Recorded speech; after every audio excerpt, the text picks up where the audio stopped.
For many years, I shared an apartment in London with my friend Sherlock Holmes. My name is Dr. Watson. I worked as a doctor in the British Army for several years. While I was in the Army, I travelled to many strange and interesting places. I had many exciting adventures. Then, one day, in Afghanistan, I was shot in the shoulder. My wound was deep and took many months to heal. I nearly died from pain and fever. At last, I got better, but I could not work in the Army any more. I retired from the Army and came back to England. That is why I was living in London with Sherlock Holmes. I had known my friend for many years. Our address was 221B, Baker Street, in the centre of the city. I enjoyed sharing an apartment with Holmes. My friend was a very clever man. He was the most famous private detective in London. He helped to solve crimes and catch criminals. When people were in trouble or needed help, they came to Holmes. Sometimes the police came to Holmes and asked for help in catching a criminal. Sherlock Holmes did not care if his clients were rich or poor. He enjoyed solving their interesting problems. He was very happy when he was working. It was the most important thing in his life. One afternoon, I was reading a book and Holmes was standing by the window in our sitting room. Usually, he was very busy and active, but this afternoon he did not seem very happy. I was worried about my friend. "What's the matter with you today, Holmes?" I asked. "Come and stand at the window, Watson," Holmes said. "Look out into the street. See how uninteresting London is today." It was winter. The street outside was almost empty. Everyone was at home in front of their warm fires. "I need some work, Watson," said Holmes impatiently. "I cannot live without interesting problems and mysteries.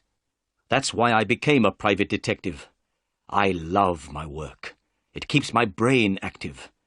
But when there are no crimes and no mysteries to solve, then life becomes very boring for me." He turned sadly away from the window. At that moment, there was a knock at the door. Our housekeeper came into the room. She was carrying a small white card on a silver tray. Holmes picked up the card. "Miss Mary Morstan," he read aloud. "I don't know anyone of that name. Please ask the lady to come in. Perhaps it is a new client." A few moments later, Miss Morstan entered the room. She was young and not very tall, with blonde hair and blue eyes.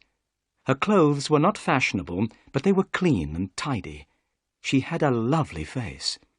I noticed at once that she looked worried and unhappy. "Please sit down, Miss Morstan," said Holmes kindly. "I am Sherlock Holmes, and this is my good friend, Dr. Watson. Dr. Watson and I have worked together many times." "I'm very pleased to meet you both," said the young lady. Then she turned to Holmes and looked at him with her lovely blue eyes.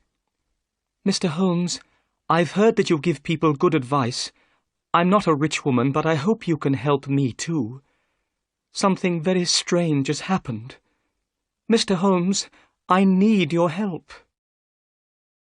The picture sequence from the cinema has finished. You can look at it once more if you want. Holmes rubbed his hands together excitedly. His eyes shone, and he leant forward in his chair. "Tell us your story," he said. Miss Morstan began her story, and we listened. "My father," she began, "was a captain in the army.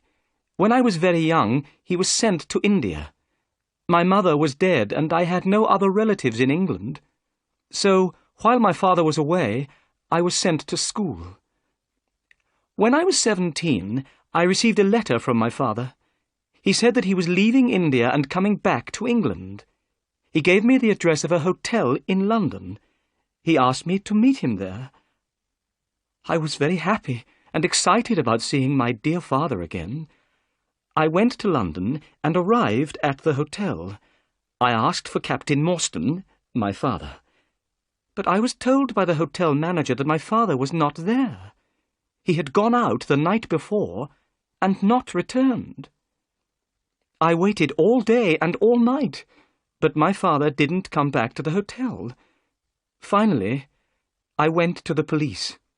They advertised for Captain Morstan in all the newspapers, but without success. I never saw my dear father again." Miss Morstan began to cry. Holmes opened his notebook. "What was the date that your father disappeared?" he asked. "It was the 3rd of December, 1878. Nearly 10 years ago." "What happened to his luggage?" "It was still at the hotel," replied Miss Morstan. "The cases contained some books and clothes and some paintings and ornaments from the Andaman Islands." "The Andaman Islands? What are they?" I asked. "A small group of islands near the coast of India," said Miss Morstan.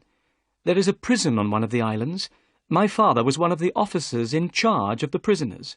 He worked there for many years." "Did your father have any friends in London?" asked Holmes. "Only one, Major Sholto. He was also in charge of the prisoners in the Andaman Islands. The Major had retired from the army some time before my father disappeared. He was living in London, and of course I went to see him, but he didn't know that my father had arrived in England." "Your story is very interesting," said Holmes, rubbing his hands together once more. "Please, go on." "4 years after my father disappeared," continued Miss Morstan, "I saw an advertisement in the newspaper. The date was the 4th of May, 1882. To my surprise, the advertisement asked for the address of Miss Mary Morstan. It said that if I advertised my address, I would receive some very good news." "What did you do?" asked Holmes. "I advertised my address in the same newspaper. The next day, I received a small cardboard box. Inside the box was a lovely pearl, and I have received another 5 pearls since that day. They arrive every year on the same day. Look." She opened a flat box and showed us 6 beautiful pearls. "There was no letter with the pearls?" asked Holmes. "Nothing at all," replied Miss Morstan. Then she continued, "But the strangest thing of all happened this morning. That is why I came to see you. This morning I received a letter. Please read it." "Thank you," said Holmes. He took the letter and studied it carefully. Then he handed it to me. London, the 17th of November, 1887. Dear Miss Morstan, go to the Lyceum Theatre tonight at 7 o'clock. Stand outside the entrance on the left. If you are afraid, bring 2 friends. Do not bring the police. You have been deceived, but you will learn the truth tonight. Your unknown friend. "What can this letter mean?" asked Miss Morstan. "I'm afraid. What should I do, Mr. Holmes? You are a clever man and can give me good advice." Holmes jumped up excitedly. "We shall go tonight to the Lyceum Theatre. The 3 of us. You and I and Dr. Watson. The letter asks you to bring 2 friends with you. You will come with us, won't you, Watson?" "Of course," I said. "I'll be very happy to come." I was speaking the truth. I wanted to help Miss Morstan. "You are both very kind," said Miss Morstan. "Since my father disappeared, I have been alone in the world. I have no friends whom I can ask for help. What time shall we meet this evening?" Holmes looked at his watch. "It's now 3:30, he said. "Come back at 6 o'clock. Don't be afraid, Miss Morstan. This evening we'll come with you to the Lyceum Theatre. We'll meet your unknown friend, and we'll try to solve the mystery." "Thank you," said Miss Morstan. She smiled at us and left the room. "What a lovely woman," I remarked. "I'm going out now," said Holmes. "I'll be back in about an hour." When Holmes had gone, I sat down by the window and tried to read a book, but I could not stop thinking about Miss Morstan. I hoped that we would be able to help her. The picture sequence from the cinema has finished. You can look at it once more if you want. At 5:30, Holmes returned. He was very pleased about something. "I have had great success, Watson," he said, as I gave him a cup of tea. "What, Holmes? Have you solved the mystery already?" I asked in surprise. No, but I have discovered something very interesting. Miss Morstan said that her father had a very good friend in India. His name was Major Sholto. "Yes," I said. "Major Sholto had retired from the army. He was living in London when Captain Morstan disappeared, but he did not know that Morstan was in England." "Well," said Holmes, "I've just been to the offices of the Times newspaper. I looked through the old copies of the newspaper, and I discovered that Major Sholto died on the 28th of April, 1882. "Perhaps I'm very stupid, Holmes, but I don't see why this discovery is interesting." "Listen," Holmes said. "Captain Morstan disappeared. He had one friend in London, Major Sholto, but Major Sholto said that he didn't know that Captain Morstan was in London. 4 years later, on the 28th of April, 1882, Sholto died. A few days later, on the 4th of May, 1882, Captain Morstan's daughter saw the advertisement in a newspaper. Then she received a valuable present. These presents came every year. Why do the presents arrive on that day? They must have something to do with Sholto's death." I was still puzzled. "But Sholto died 6 years ago," I said. "Why did Miss Morstan receive that letter today, 6 years later? The letter speaks of telling her the truth. What can it mean?" "I hope that we'll find the answers to these questions tonight, Watson," said Holmes seriously. "Are you ready? It's 6 o'clock, and here is Miss Morstan." Miss Morstan entered the room. She was wearing a dark cloak and hat. She did not seem afraid, but her beautiful face was very pale. I picked up my hat and my heaviest stick. I noticed that Holmes took his gun from his drawer and put it into his pocket. We got into a cab and were soon on our way to the Lyceum Theatre. In the cab, Miss Morstan took a piece of paper out of her bag. "Mr. Holmes, I forgot to show you this. This note was found in my father's luggage. It is very strange. I don't know what it means. Perhaps it isn't very important, but I wanted you to see it." Holmes unfolded the note carefully and spread it on his knee. He took a magnifying glass out of his pocket and examined the paper. "This paper was made in India," he remarked. "Have a look at it, Watson." I took the note and studied it carefully. The paper was thin and old.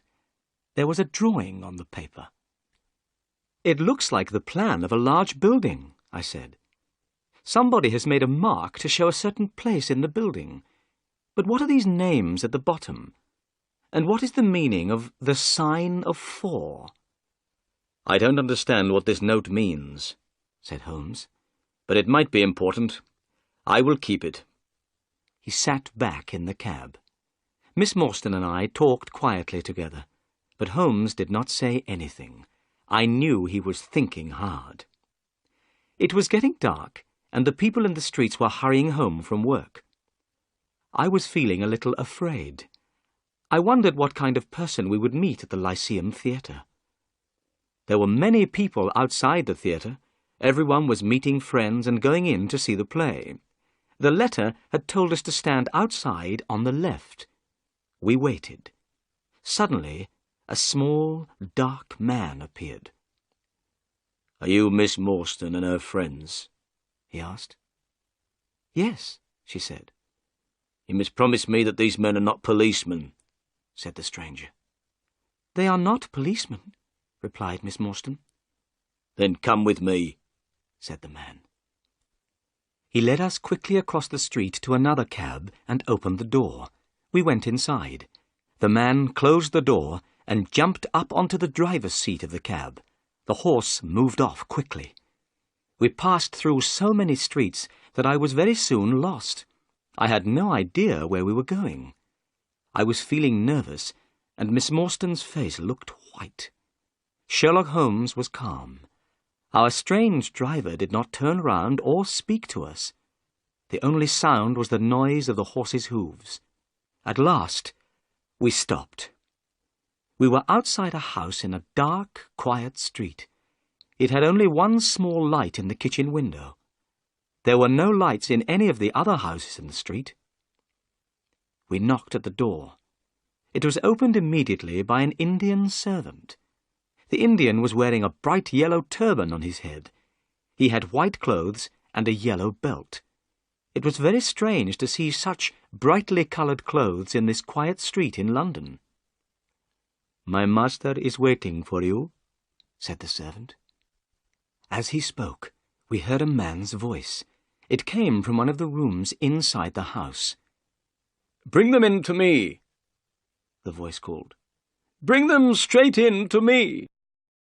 The picture sequence from the cinema has finished. You can look at it once more if you want. We followed the Indian servant into the house. He stopped in front of an open door. "Come in! Come in!" said the voice. We entered, Holmes, Miss Morstan, and myself, and were astonished. The room in which we were standing was full of Indian paintings and ornaments. The carpet was soft and very thick. There were 2 large tiger skins on the walls. In the centre of the room stood a strange little man with a bald head. He was smiling, but he seemed very nervous. "My name," said the bald-headed man, "is Thaddeus Sholto. You are Miss Morstan, of course. And these 2 gentlemen?" "This is Mr. Sherlock Holmes, and this is Dr. Watson." "A doctor!" cried Thaddeus Sholto excitedly. "Oh, please could you listen to my heart? I'm very worried about my heart." I listened to his heart beating, but I could hear nothing wrong with it. "There's nothing wrong with your heart," I told him. "I'm so glad," said Thaddeus Sholto. "Miss Morstan, your father had a very weak heart. If his heart had been stronger, he would have been alive today." Miss Morstan sat down, and her face turned very white. "I knew that he was dead," she said. There were tears in her eyes. I was very angry with Thaddeus Sholto. He did not notice how much he had upset Miss Morstan. "Please, tell us why we've been brought here," said Miss Morstan. So Thaddeus Sholto began his strange story, and we listened. "My father," Sholto said, "was Major Sholto of the Indian Army. He retired from the army about 11 years ago. He bought a house in North London. He called the house Pondicherry Lodge. My brother, Bartholomew, and I were his only children. We knew that Captain Morstan, Miss Morstan's father, and our father had been very good friends in India. When we heard that Captain Morstan had disappeared, we were very upset. My brother, Bartholomew, and I also knew that our father was afraid of something. He never went out alone. He often spoke about a man with a wooden leg who followed him. He seemed very afraid of this man." "Did he tell you why he was afraid?" asked Holmes. "No, he didn't," Thaddeus Sholto replied. Then he continued with his story. "One day, in 1882, our father received a letter from India. This letter upset him very much. He became ill. Every day he grew weaker. At last, he was dying. He asked to see me and my brother Bartholomew. We went to his room. He told us to lock the door and come over to the bed.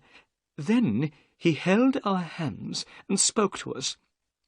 He said that he wanted to tell us the truth about Captain Morstan's death. He was the only person who knew this terrible secret. When Father was in India with Captain Morstan, they found a great treasure. It was called the Great Agra treasure. The jewels in this treasure were worth more than £1,000,000. Father brought the Agra treasure back to England. Morstan followed him and came at once to the house to ask for his share. But the treasure had made Father greedy. He did not want to give any of it to Morstan. He wanted to keep it all for himself. Morstan became very angry. They had a terrible argument. Father knew that Morstan's heart was weak. Suddenly, the colour of Morstan's face changed. Father saw at once that Morstan was dead. He did not know what to do. He had not killed Morstan, but he was afraid that people would believe that he had killed Morstan. He decided to say nothing. He hid the body, and he also hid the great Agra treasure.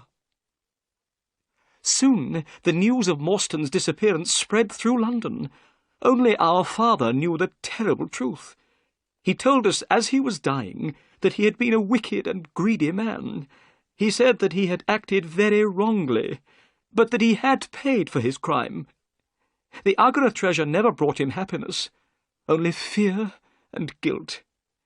Then he told us that Captain Morstan had a daughter called Mary. He asked us to listen carefully. Then he began to tell us where he had hidden the treasure.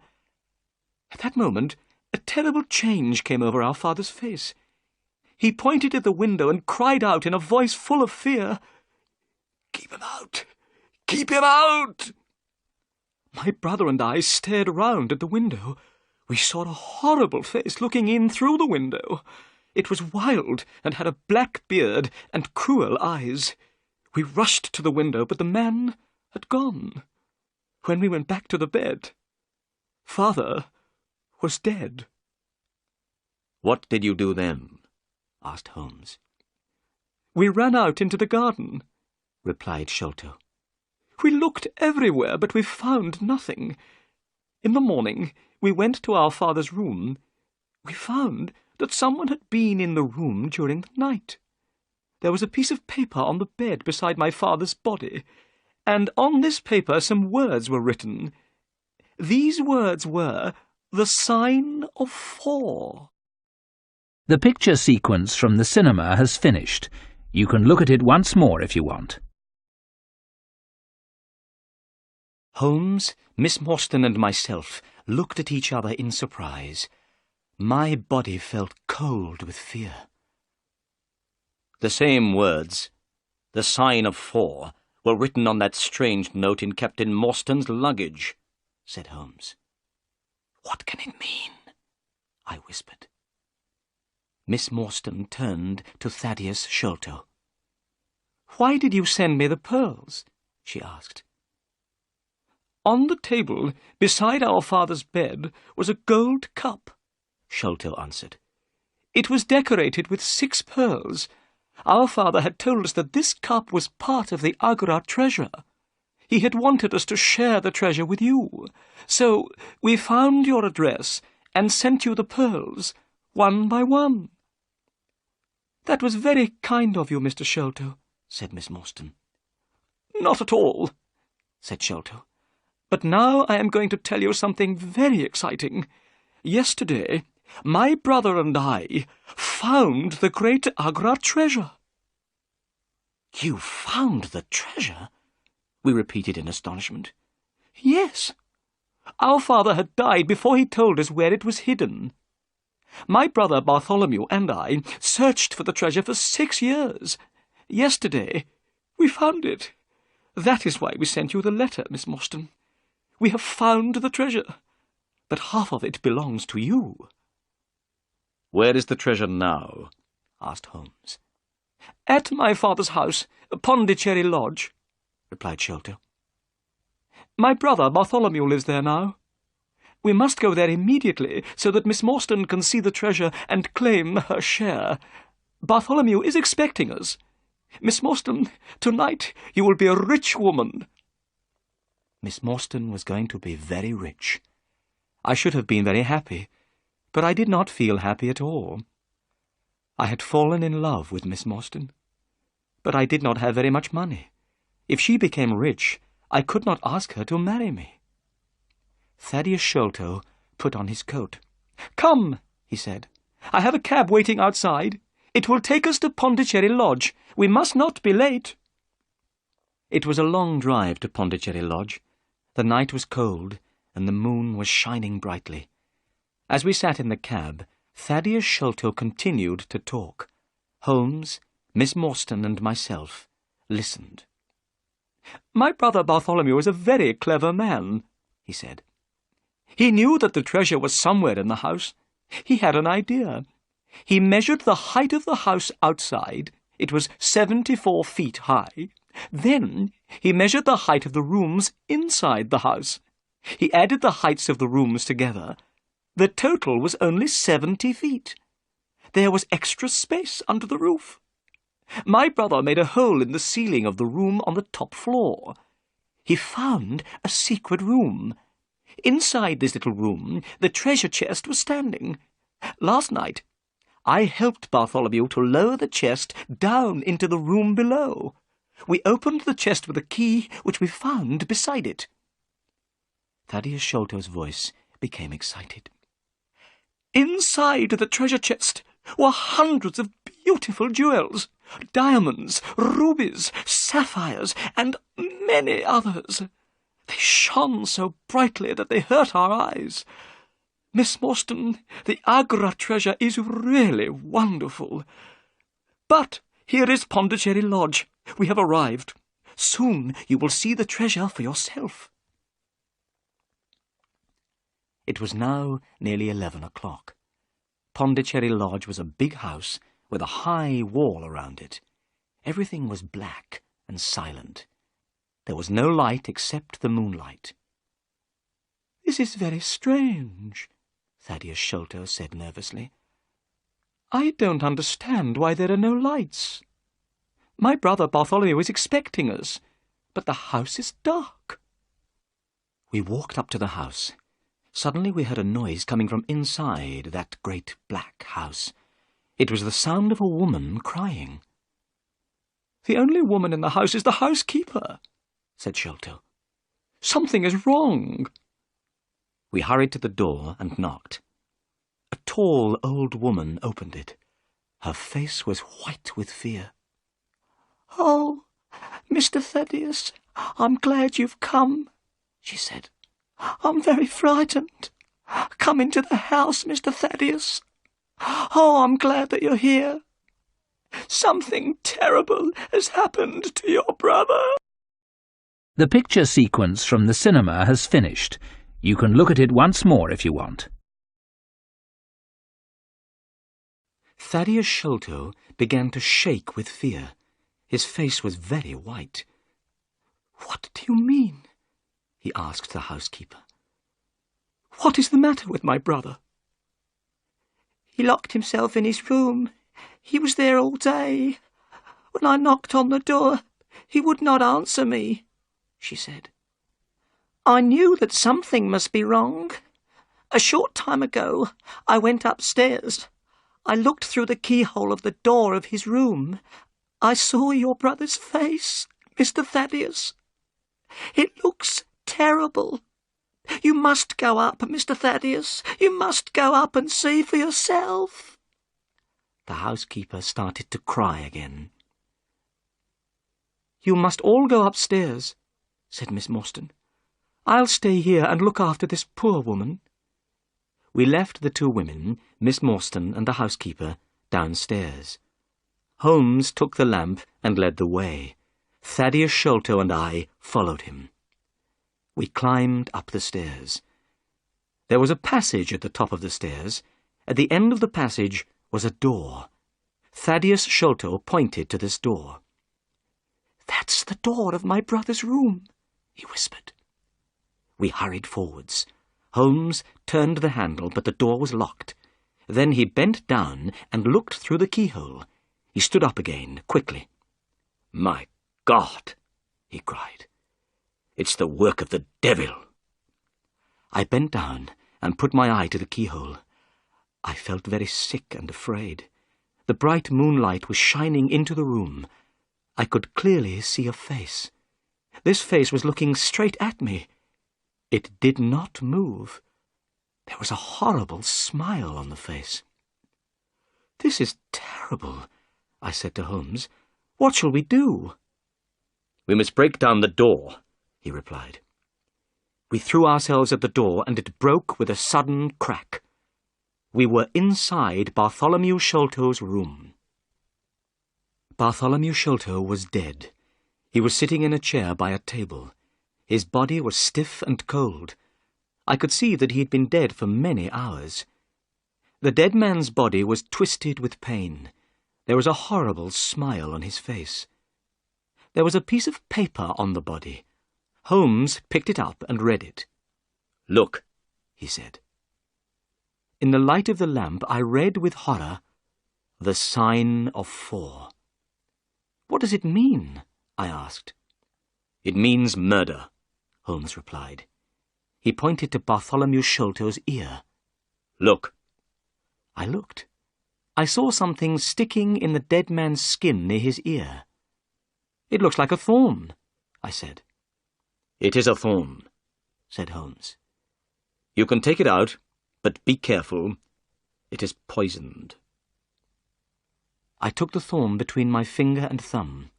I pulled it away easily from the dead man's skin. I looked at it. It was hard and sharp. I saw that it had poison on it. "So, this is how Bartholomew Sholto died," I said. "What a terrible death! But who killed him, and why?"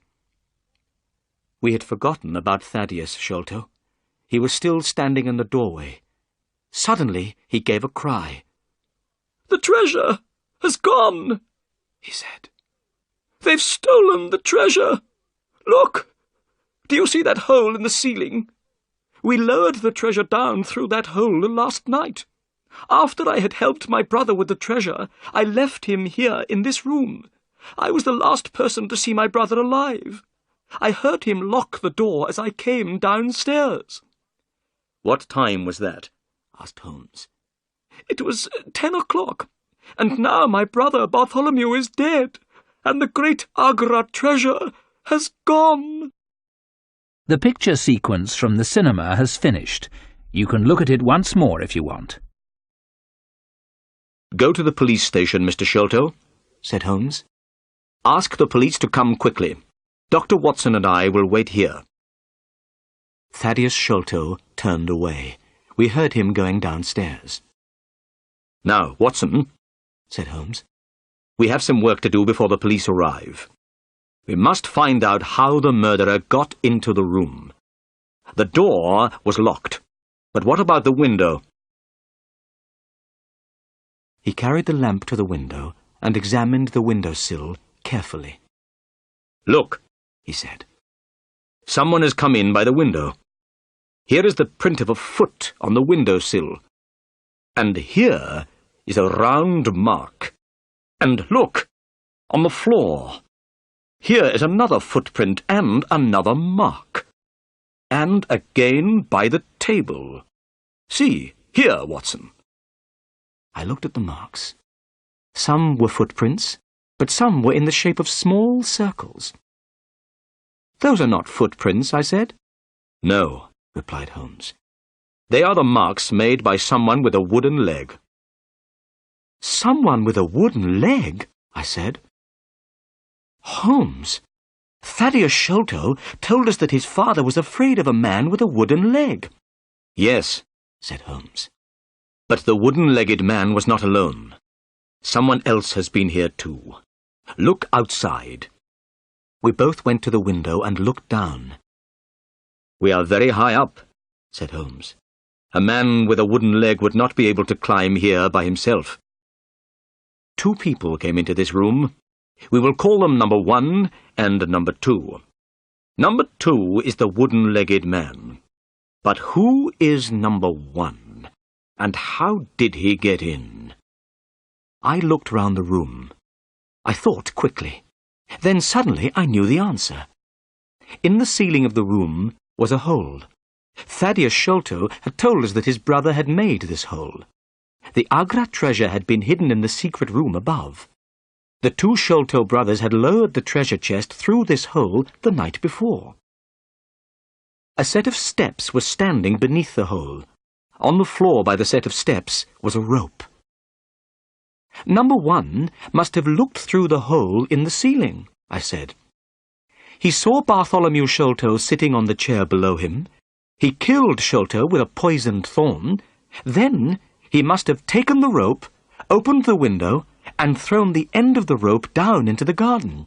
His friend, number 2, the wooden-legged man, must have been waiting below. Number 2 climbed up the rope with the help of number 1.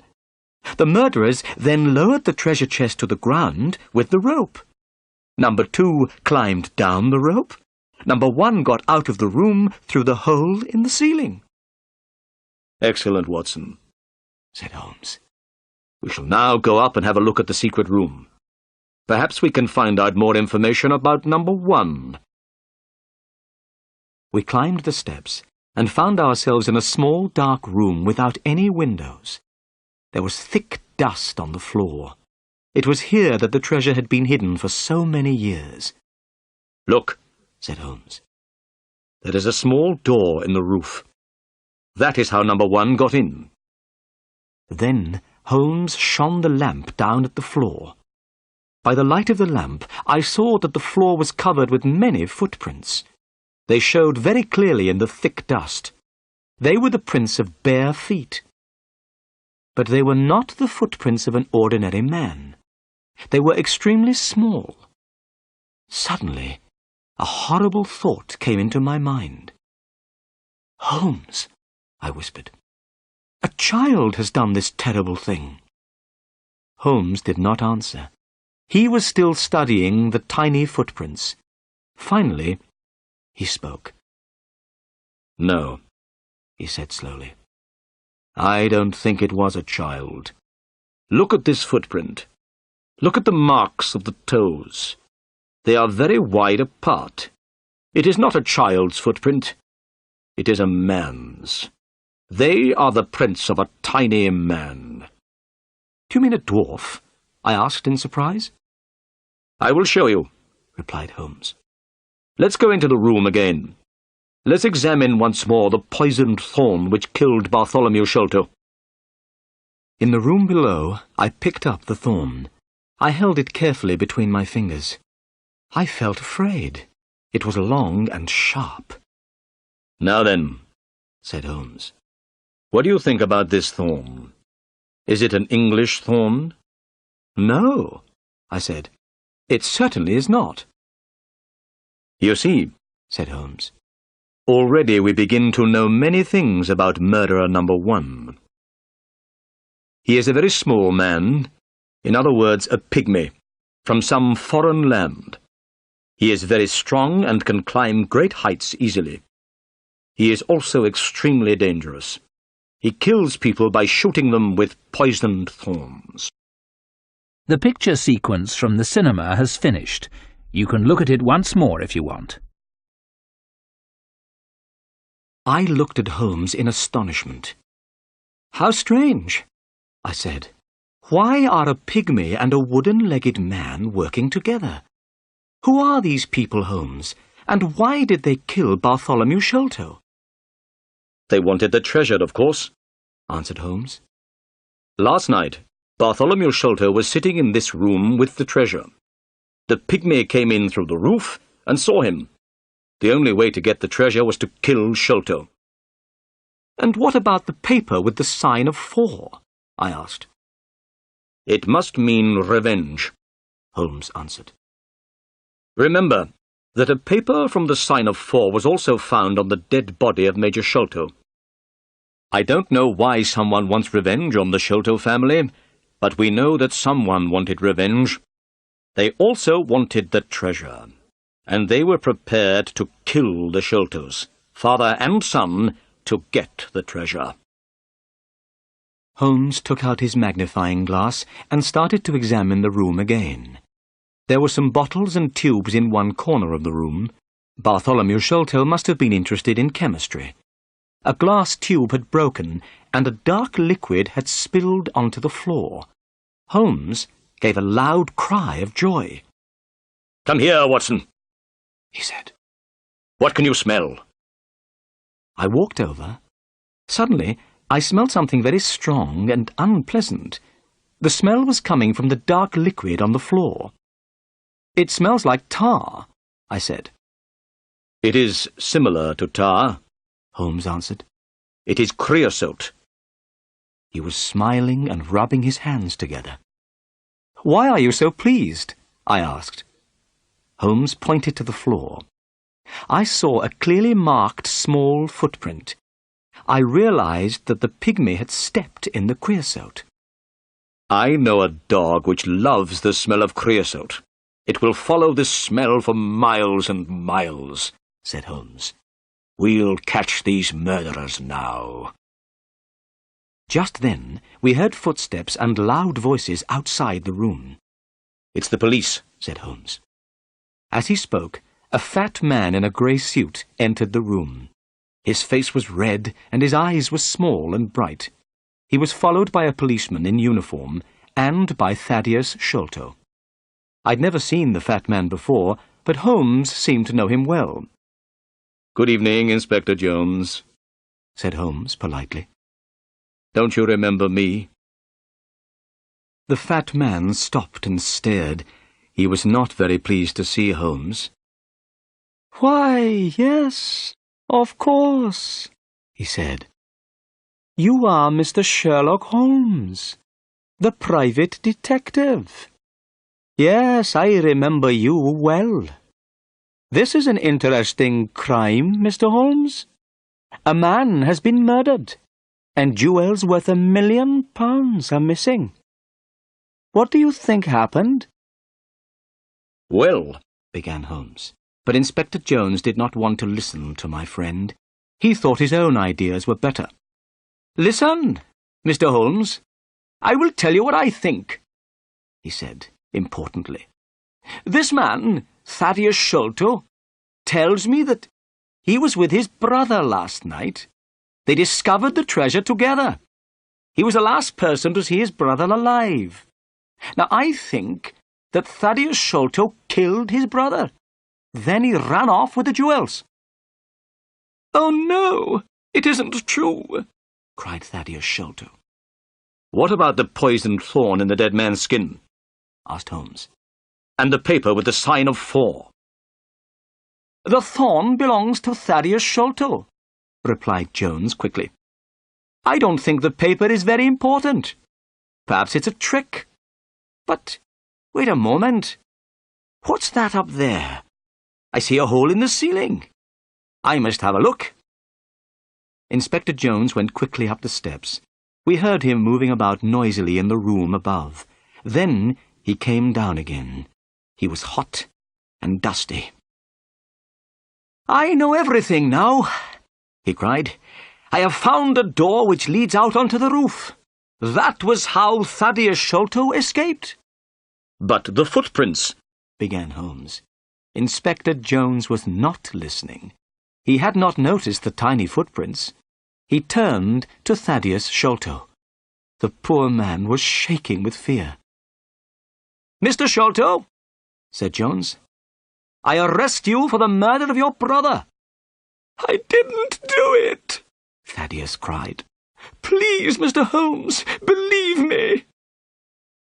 "Don't worry, Mr. Sholto," said Holmes. "I know that you didn't kill your brother. I will find the murderer." Inspector Jones turned to Holmes angrily. "Listen, Mr. Holmes," he said. "This is a matter for the police. It has nothing to do with you. Good night, gentlemen." Inspector Jones and the policeman took Thaddeus Sholto away. A few minutes later, the house was quiet again.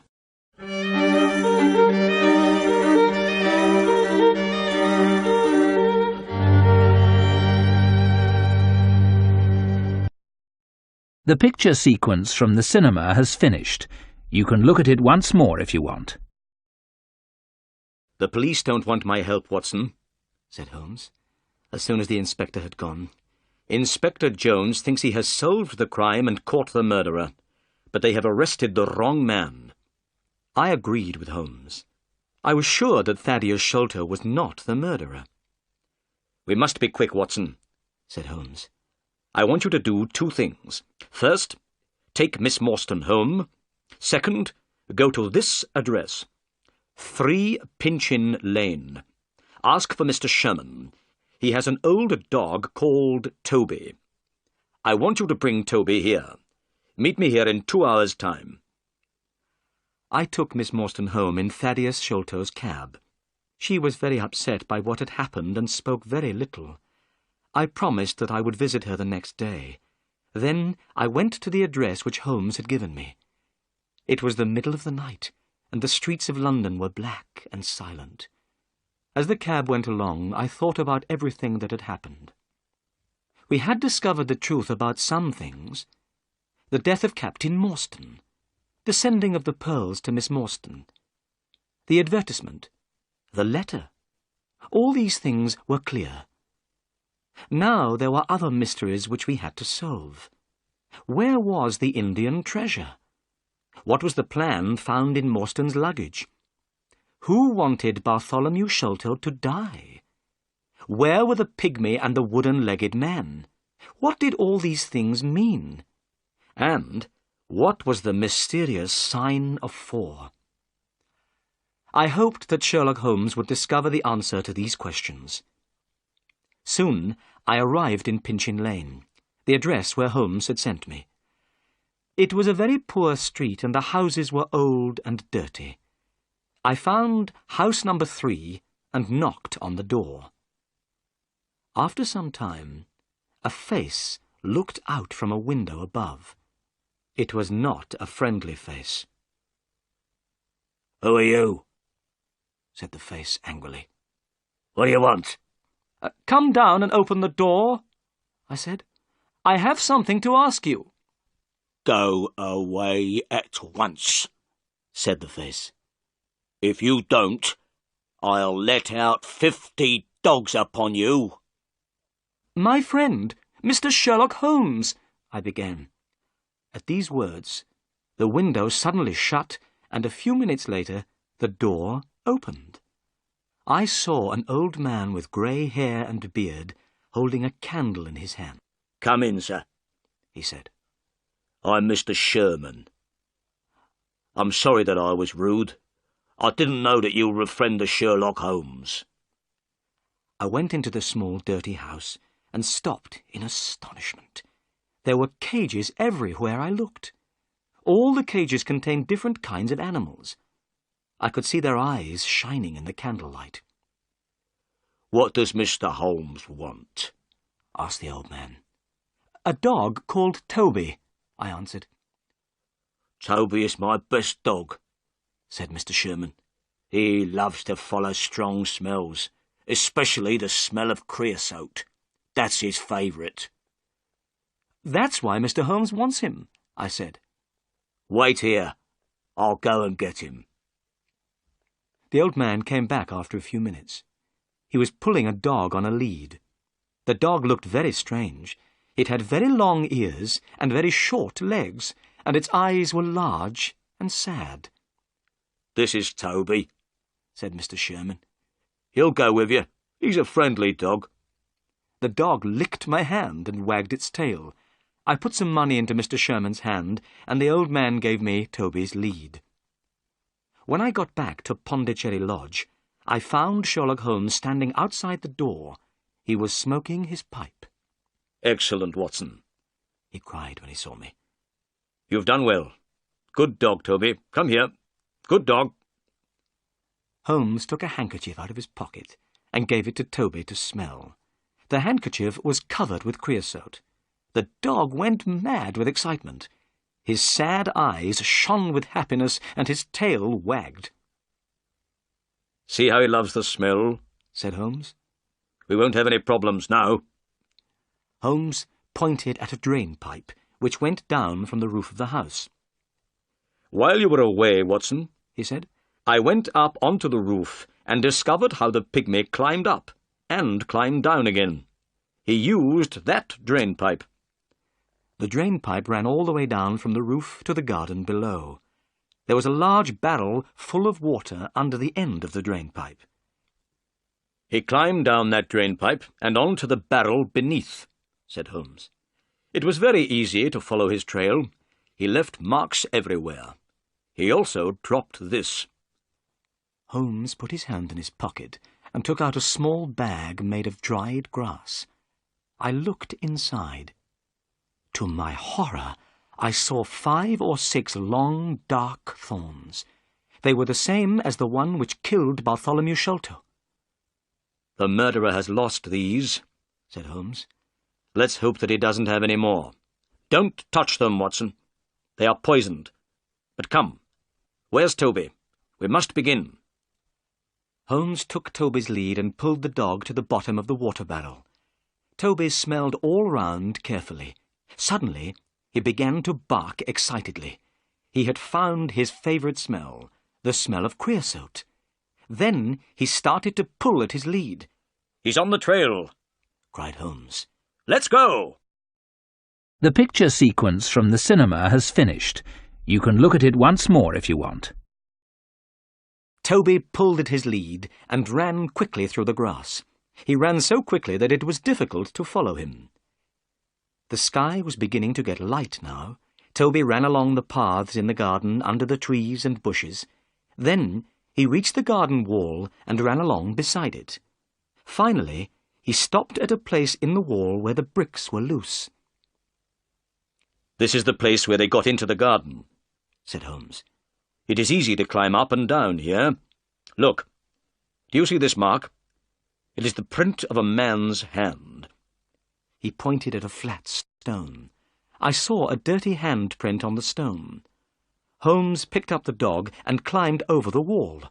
I followed. Toby soon found the trail again. Toby did not look to the right or the left. He ran straight ahead with his nose to the ground. He loved the smell of creosote. Nothing could stop him from following it. As we hurried along, I thought about the wooden-legged man and the pygmy. I wondered what would happen when we found them. I knew that they were dangerous. I wished that I had brought my gun with me. Toby was still following the trail. Now we were passing through small, narrow streets. The people were just beginning to wake up. The men were going on their way to work. The women were opening their windows and cleaning their houses. Suddenly, Toby ran down a path. This path led straight down towards the River Thames. Soon the river appeared in front of us. Toby ran faster and faster. The path went down to the water's edge. It ended at a small wooden jetty. Toby stopped. He ran backwards and forwards trying to find the smell. He looked up at us sadly with his large eyes. He did not know what to do. "They've got into a boat here," said Holmes. There was a small house beside the jetty. A notice was hanging from one of the windows. On it was written in large letters, "Mordecai Smith, Boats and Steam Launch for Hire." There was no one on the jetty. Several small boats were near the jetty on the bank of the river. Holmes looked at these boats.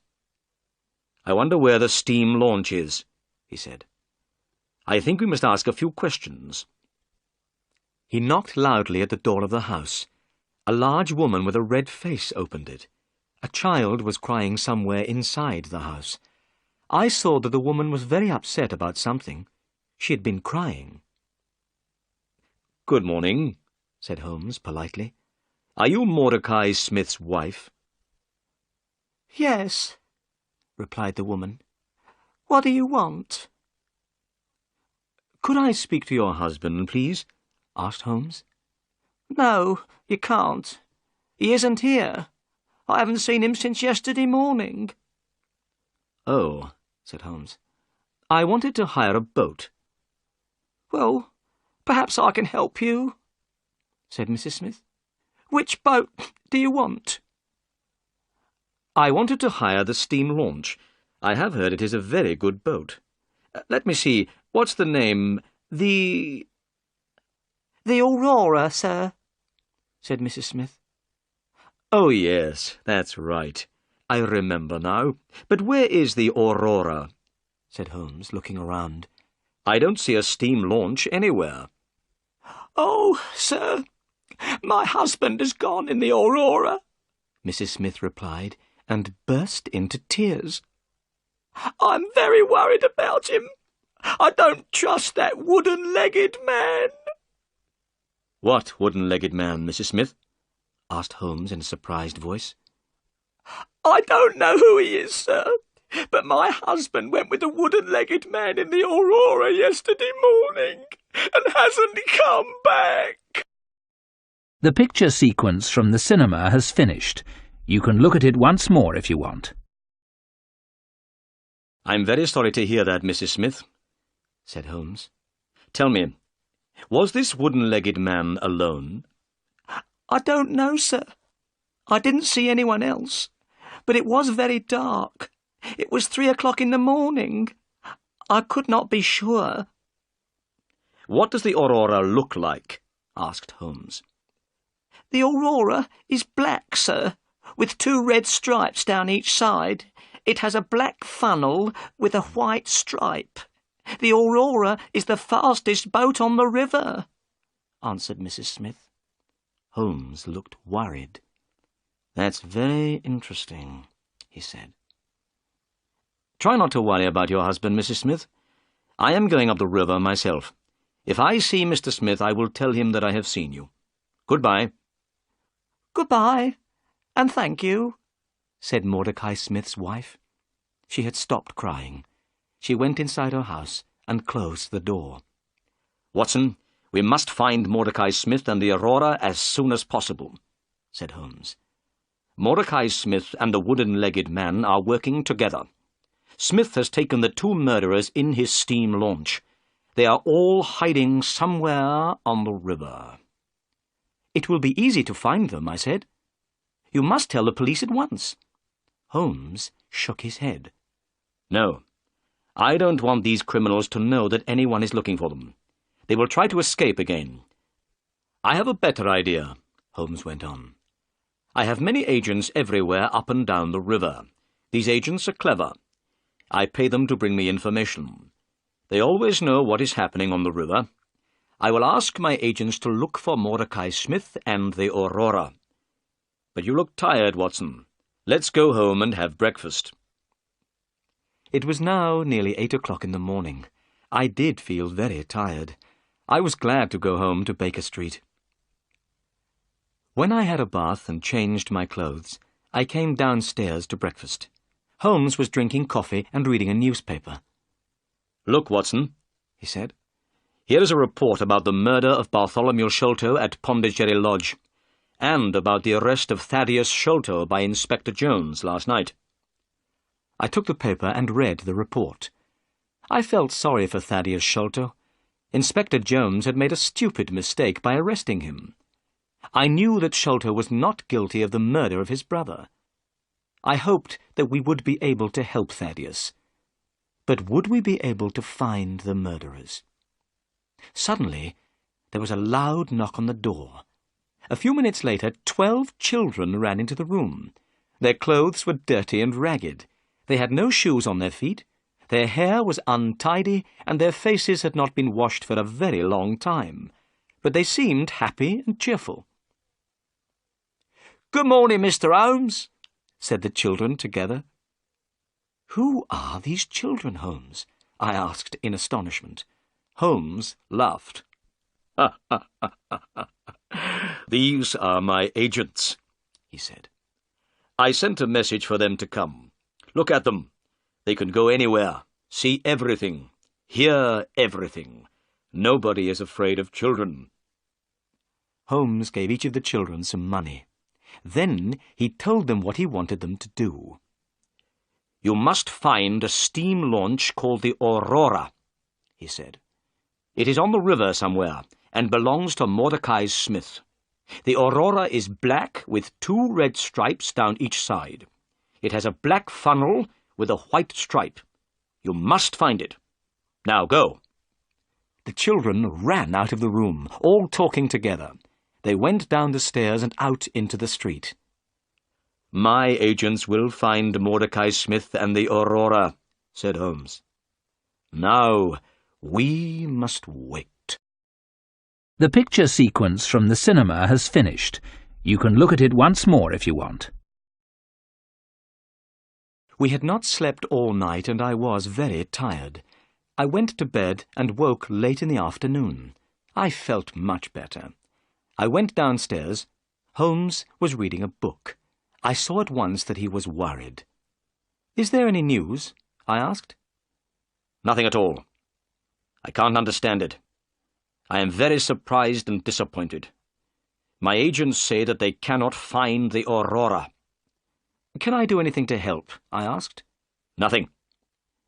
"Then I'll take Toby back to Pinchin Lane. Then I'll go and see Miss Morstan and tell her what has happened." I went to Miss Morstan's house. She looked very pleased to see me. I told her that we had not found the treasure yet, but she did not look disappointed. I was surprised about this, but I was also very pleased.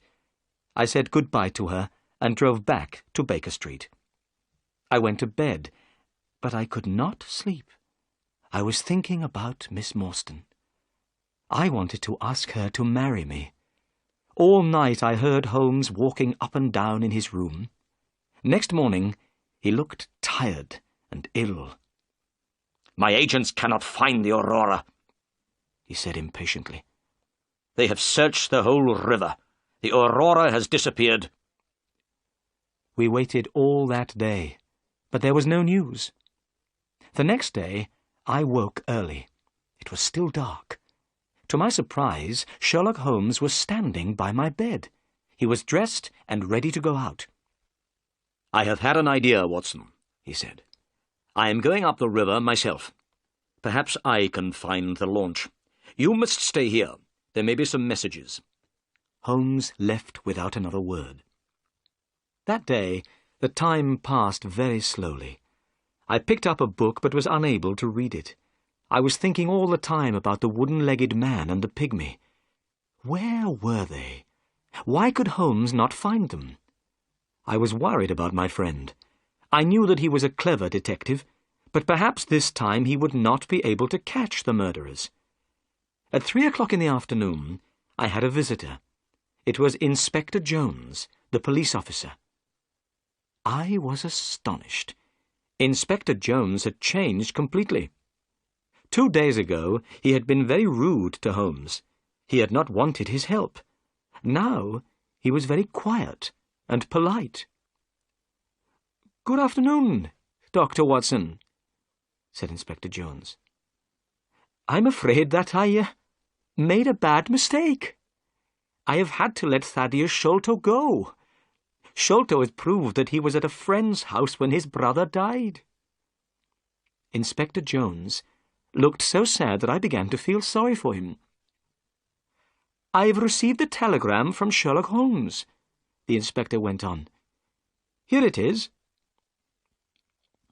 I took the telegram and read it.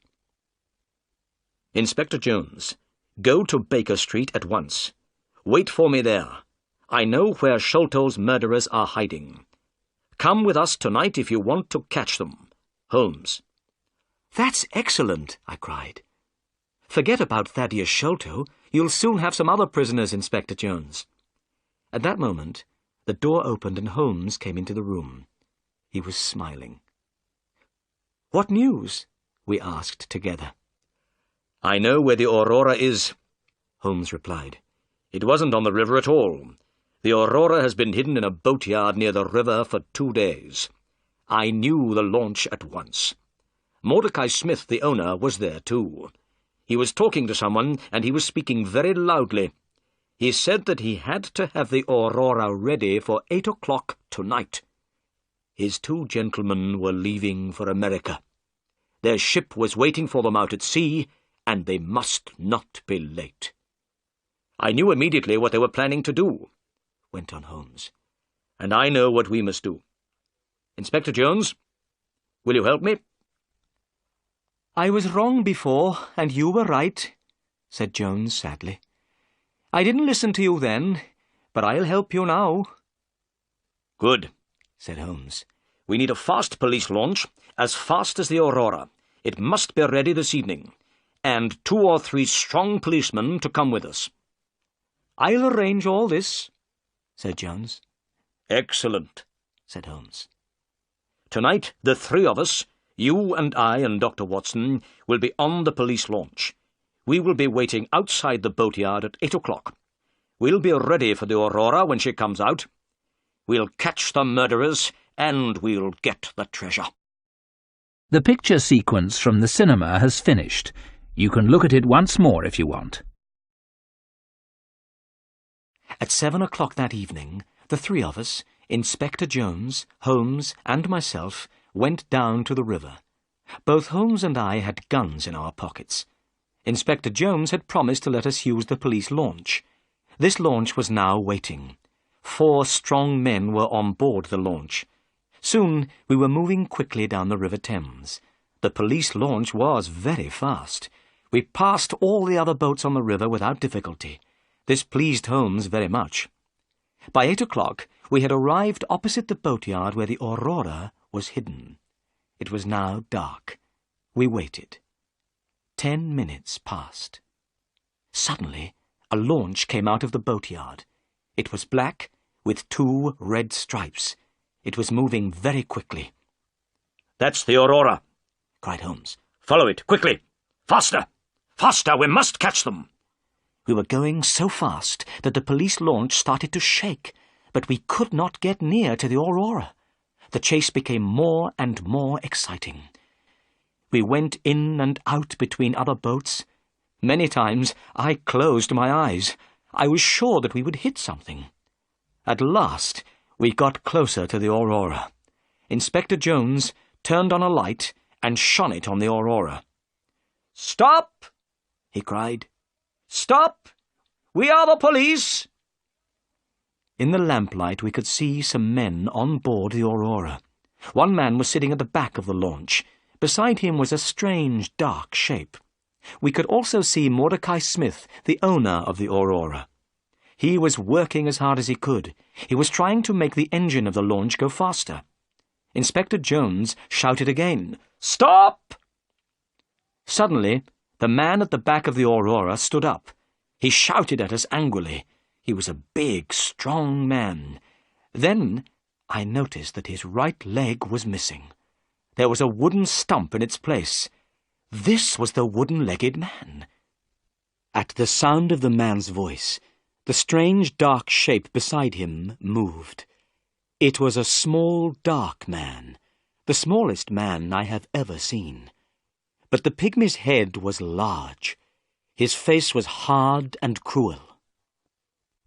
As soon as Holmes saw the pygmy, he took out his gun. I did the same. "Shoot him if he moves his hand," said Holmes. At that moment, the pygmy put a short piece of wood to his lips. We fired our guns together. The pygmy fell backwards into the water with a terrible cry. The wooden-legged man turned the Aurora towards the bank of the river. As soon as the Aurora touched the bank of the river, he jumped out. It happened so quickly that we were not able to slow down and stop the police launch. The man had landed in the soft, wet mud of the river bank, but his wooden leg had stuck in the mud. He could not move. We managed to turn the police launch round. We went towards the wooden-legged man and threw him a rope. Then we pulled him up over the side of our launch. Mordecai Smith was still on the Aurora, but he did not try to escape. We tied the Aurora to our launch. The chase was over. On the deck of the Aurora there was a big, heavy chest. We were sure that it contained the Agra treasure. We carried the heavy box onto the police launch.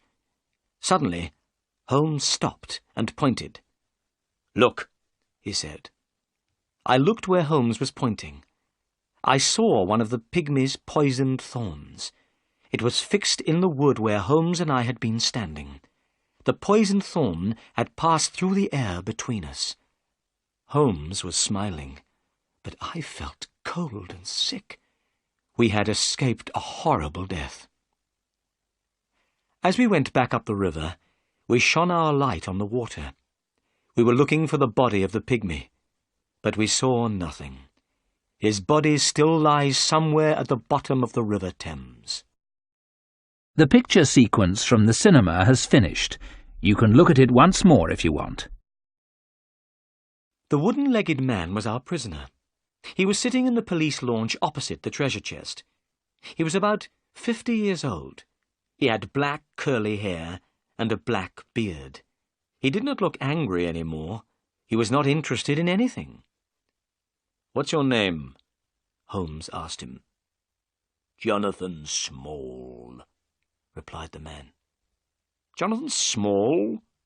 repeated Holmes. He took out the piece of paper which had been found in Captain Morstan's luggage. Holmes read out what was written on the piece of paper. "Jonathan Small, Mohammed Singh, Abdullah Khan, Dost Akbar, the sign of 4. "Give me that paper," said the man. Holmes gave it to him. "Yes," Small said. "I am one of the sign of 4. This paper is a plan of the fortress at Agra in India. My 3 friends and I found the treasure many years ago. Tonight I have lost the Agra treasure, and you have killed my dear friend, Tonga. I'm not sorry about the deaths of Sholto and his son. I'm not sorry about anything. Do what you like with me." "You will tell us your story later," said Holmes. "But first, Watson, will you take the treasure to Miss Morstan?" "I shall be pleased to do that," I said. But I was not speaking the truth. I did not want to take the treasure to Miss Morstan. I did not want her to become a rich woman. "Inspector Jones and I will take our prisoner to Baker Street," said Holmes. "We'll meet you there, Watson." Then Holmes turned to Jonathan Small. "But where is the key of the treasure chest?" "At the bottom of the river," replied Jonathan Small. "Why did you throw it away?" cried Inspector Jones angrily. "You've made things very difficult for us." Jonathan Small did not speak. He did not care what Jones said. When we got to the jetty, I got out of the launch with the treasure chest. I found a cab and drove to Miss Morstan's house. Miss Morstan was sitting by the window. She was wearing a pretty white dress, and her hair was shining brightly in the lamplight. "How nice to see you," she said when she saw me. "Do you have any news?" "I've brought something better than news," I said, trying to speak happily. "I've brought the Agra treasure." I put the heavy chest down on the table. Miss Morstan did not look very excited. "So, this is the famous Agra treasure," she said. "Yes," I replied. "Half of it belongs to you, and half to Thaddeus Sholto. You are a rich woman now, Miss Morstan." "The treasure can wait," she said. "First, I want to hear all about your adventures. Please sit down and tell me everything." So I told her everything that had happened. I told her how Holmes found the Aurora. I told her about Inspector Jones and Thaddeus Sholto. I told her about the chase on the river, the death of the pygmy, and how we had caught Jonathan Small. "How brave you are," she said. "I didn't know that you were in such terrible danger." "It's finished now," I said. "Let's open the treasure chest. There isn't a key. How can we open the chest?" Miss Morstan left the room and came back with a heavy metal bar. I took the bar and put it under the lid of the chest. Then I turned it, and the lid opened. I lifted up the lid. My hands were shaking. We both looked inside. Then we looked at each other in astonishment. The chest was empty. The chest was made of very thick iron. This was why it was so heavy. "The treasure is lost," said Miss Morstan quietly. "Thank God," I said. "Why do you say thank God?" asked Miss Morstan. "Because now I can ask you to marry me," I replied, holding her hand. "Because I love you, Mary. Now you are not going to be rich, so I can tell you my feelings. That is why I said, thank God. Then I say thank God too, she whispered. The picture sequence from the cinema has finished. You can look at it once more if you want. When I got back to Baker Street, Holmes, Inspector Jones, and the prisoner, Jonathan Small, were all waiting for me. I showed them the empty treasure chest. Small began to laugh. "Where is the treasure, Small?" shouted Jones angrily. "The Hagrid treasure belongs to the Sign of Four," said Small quietly. "No one else will have it. I threw it all to the bottom of the river." We all stood astonished. The great treasure of Agra was lost forever. "The Hagrid treasure is unlucky," said Small. "It has never brought happiness to anyone. It brought death to Captain Morstan. It brought fear and guilt to Major Sholto. Bartholomew Sholto was murdered because of it. And to me and the other members of the Sign of Four, it has brought prison for the rest of our lives." "You must tell us your story," said Holmes. "What is the Sign of Four?"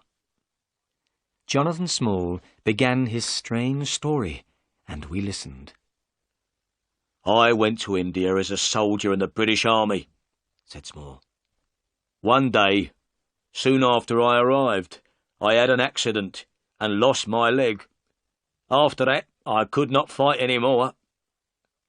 Then there was terrible fighting between the Indians and the British. The British all hid in an old fortress at Agra. They shut themselves inside. The walls of this fortress were very thick. The Indians could not get in. I also went to Agra. I had 3 Indian friends who had fought for the British. They came to Agra with me. These men were Muhammad Singh, Abdullah Khan, and Dost Akbar. When we were in the Agra fortress, we heard a strange story. It was about a great treasure which had been hidden in the fortress. It had been hidden for many years. The 4 of us decided to look for this treasure. And one day, we found it. It was hidden under the floor in a secret room. We were astonished by what we had found.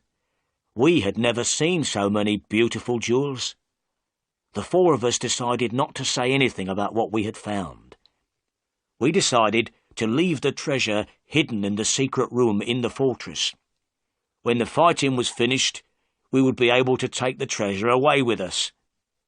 We made a promise to each other. We agreed that we would always work together. We would share the treasure between us. We became the Sign of Four. But a terrible thing happened. 2 British soldiers were killed in a fight. We had not killed them, but we were arrested for their murder. We were sent to prison in the Andaman Islands." "Is that where you met Major Sholto and Captain Morstan?" asked Holmes. "Yes," said Small. "Sholto and Morstan were the officers in charge of the prisoners there. We were in a terrible situation. We knew where the Agra treasure was, but we were not able to go and get it. We were prisoners. Also, we were afraid that someone else might find the treasure. We did not know what to do. At last, we told Sholto and Morstan about the great treasure. We asked them to help the 4 of us to escape. When we were free, we would get the treasure and share it with them. But Sholto said that he did not believe us. He said he did not know if we were speaking the truth. Sholto did not know if the treasure would be there. He said he would go to India. If he found the treasure, he would come back. He would help us escape from prison. Sholto asked the 4 of us to give him a plan of the fortress at Agra. We did not want to give Sholto the plan. I didn't trust him. But in the end, we had to agree. We gave one plan to Sholto and another to Morstan. Sholto went to India. but he never came back. He found the treasure and took it to England. He stole it from the Sign of Four and also from his friend Moulston, and from that day I decided to have revenge on Sholto." Small was silent for a few moments. He was thinking about what Sholto had done. Then he went on with his story. "I made friends with one of the people of the Andaman Islands," he said. "The people there are pygmies. They are very small, but they are very brave. One day, I found one of these pygmies lying under a tree. He was very ill. I looked after him. He slowly got better. He became my friend. His name was Tonga. Tonga helped me to escape from the islands. He had a small boat. One dark night, we put lots of food into the boat, and we sailed together from the Andaman Islands." Holmes had been listening carefully while Small told his story. Now he spoke. "Ah, I understand," he said. "Major Sholto received a letter. What was written in the letter frightened him to death. It must have been the news of your escape which killed him." Small went on with his story. "At last Tonga and I reached London, but I was too late to have revenge on Sholto. Sholto was dying. He saw my face at the window. That night I got into his room and left a message. It was from the Sign of Four. Tonga and I waited 6 years. We watched Pondicherry Lodge and Bartholomew Sholto carefully. When Bartholomew Sholto found the treasure, we knew about it immediately. With Tonga's help, I got into his room. Tonga killed Bartholomew Sholto with a poisoned thorn.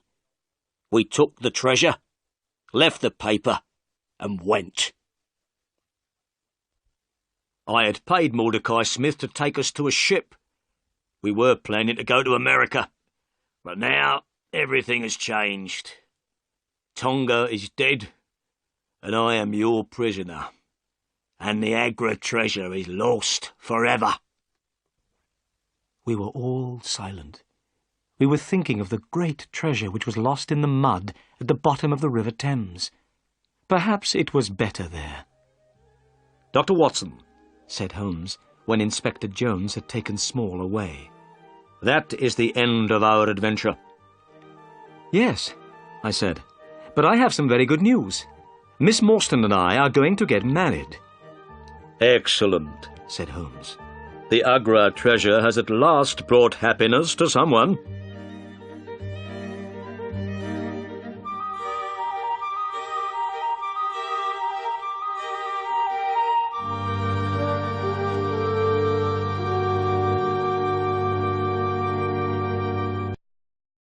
The picture sequence from the cinema has finished. You can look at it once more if you want.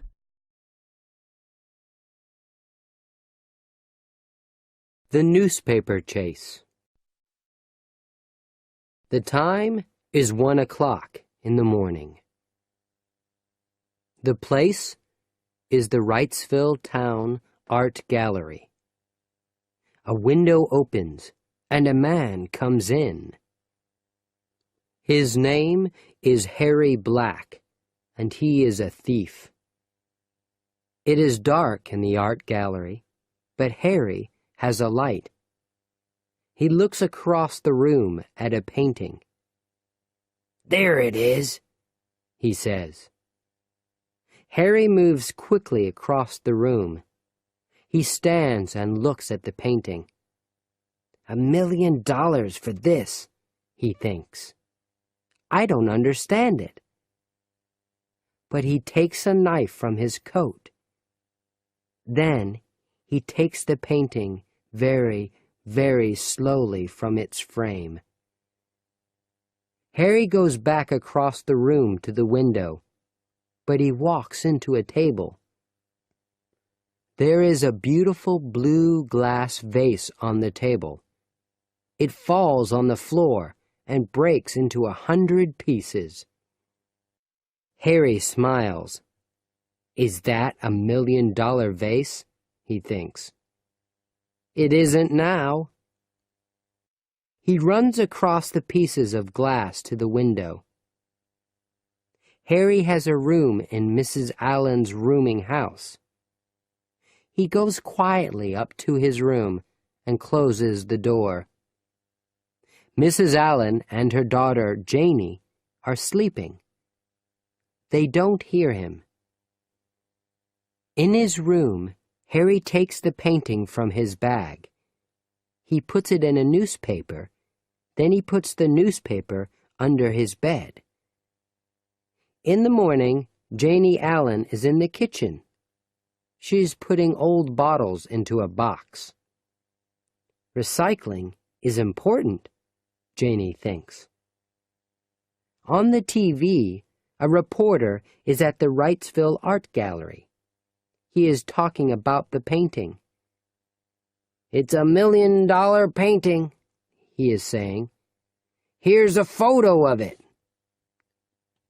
Now the reporter is talking about the blue glass vase. It's in 100 pieces now, he says. Janie looks at the photo of the vase. Then she asks her mother, "Do you have any old bottles?" "No," Mrs. Allen says. "That's all, Janie. But the newspaper recycling truck is coming today." "Of course," Janie says. "It's Friday." Harry isn't in his room. He is talking on his telephone to a man in Seattle. The man wants the painting, but Harry isn't happy. $5,000? Harry says. No, it's a $1 million painting. What? No, I want 50,000, not 5. What? The painting? Yes, I have it. And it's okay. Janie is looking for old newspapers. Early on Friday mornings, she takes them from every room in the house. Then, later, the newspaper recycling truck arrives. Janie opens Harry's door and looks into his room. She always takes his old newspapers or bottles for recycling. Ah, she thinks, there's a newspaper under Harry's bed. Janie puts the old newspapers into a black recycling box. She runs from the house and sees the truck. Wait, she says, and she quickly gives the box to one of the men. Harry is coming back to the house. He sees the recycling truck and he sees Janie. It's Friday, he says. The newspaper. Oh, no. Harry chases after the truck. Wait! Wait! He says. Janie watches him. What is he doing? She thinks. Harry jumps into the back of the truck. I want my newspaper, he says. Where's my newspaper? But there are thousands of newspapers in the truck. Janie walks quickly from the house to the truck. Why is your newspaper important, Harry? She asks. It's 2 days old. But Harry doesn't hear her. He is thinking, my $1 million painting, where is it? The men from the recycling truck are watching Harry, too. But now Janie is looking at Harry's shoe. There's some blue glass in Harry's shoe, Janie thinks. Where Oh! Suddenly, she remembers the photo of the blue glass vase on the TV. She looks again at the piece of glass in Harry's shoe. Is it from the vase in the art gallery? She thinks. Is Harry Black the thief? The men from the recycling truck are angry. "We're going now," they are saying. "We're late." "But I want my newspaper," Harry says. In the house, Janie is talking to the police on the telephone. "Maybe I'm wrong," she is saying, "but there's blue glass in his shoe." "What?" "Yes, he's looking for the newspaper now." 2 policemen arrive quickly. "Let's look at your shoe," they say to Harry. Harry doesn't understand. "What's wrong?" he asks. One of the policemen takes the glass from Harry's shoe. "This is a very expensive piece of glass," he says, "from a very expensive vase. Remember?" Suddenly, Harry understands. "Oh, no!" he says.